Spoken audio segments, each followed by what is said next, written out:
بقرية من القرى النائية يلي كل واحد عقله يا محلى هالحجر. قال لهم المرأة ما لها مطالبة، لا تغسل ولا تجلي ولا تطبخ. فزوا هالكبار، حول شيخ حول.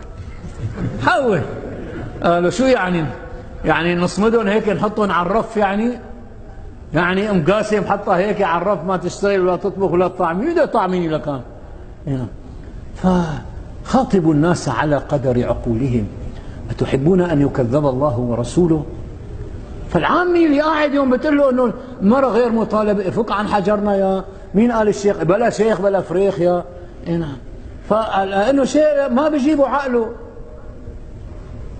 عقله ما بيصلحه. نعم. فإذا كان معها خدم كثير، في ناس ما بتفرق معها الخدم.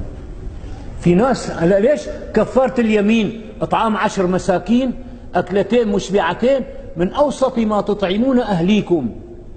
الوجبة تبعه غير الوجبة تبعي، غير الوجبة تبعه غير الوجبة تبعه، كل واحد وجبته بتكلف شكل. في ناس بتكفيها نعم الوجبة 100 ليرة. حكيت لكم علي الحرمة اللي كان جوزها يشتغل كل يوم ب50 ليرة، كل يوم 50 ليرة، يجيب فيها ربطة خبز ياكلوا خبز ومي ويحمدوا الله.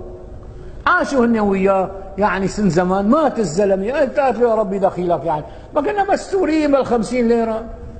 اول يوم مشي، ثاني يوم دقوا الجيران جايبين لهم صفيحه، ثالث يوم دقوا عليهم الجيران جايبين لهم فروج بروستين.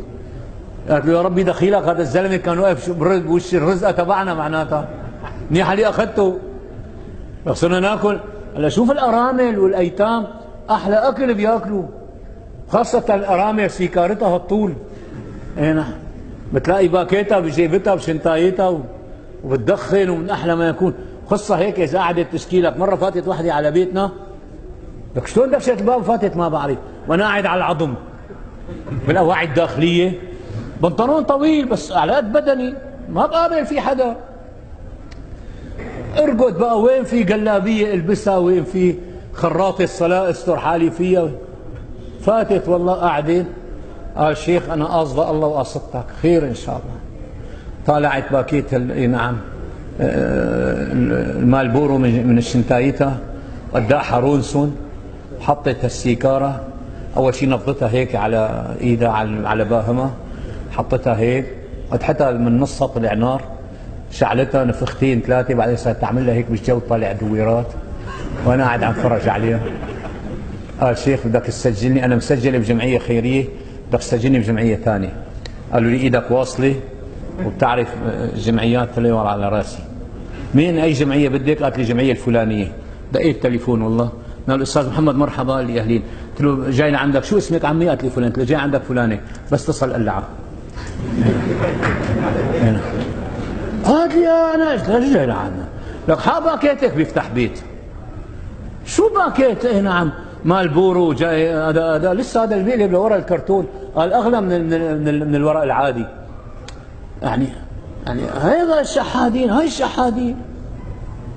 مره بعثت اولادي بصحن رز وفاصوليه لعند جماعه، قال يابا عندهم ايتام روحوا طعمون، راحوا واخذين نعم الصينيه الاولاد، فاكرين حالهم الاولاد من اهل الله، ماشيين ومبسوطين، ملبسهم جلابيات بيضاء وطواقي بيضاء.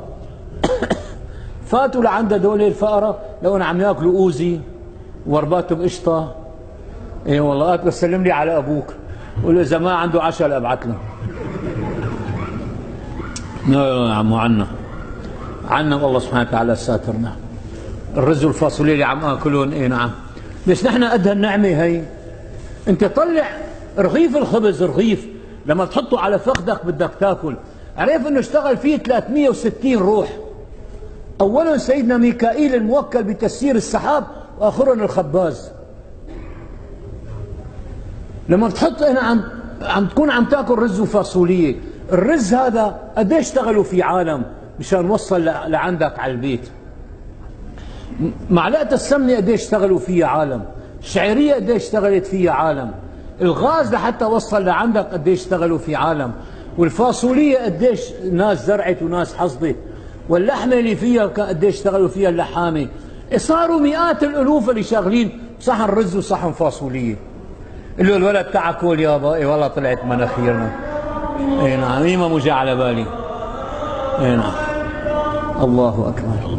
إذا نرجع إلى المادة 165 إذا عشنا إن شاء الله للدرس القادم. وفي هذا القدر الكفاية، والحمد لله رب العالمين.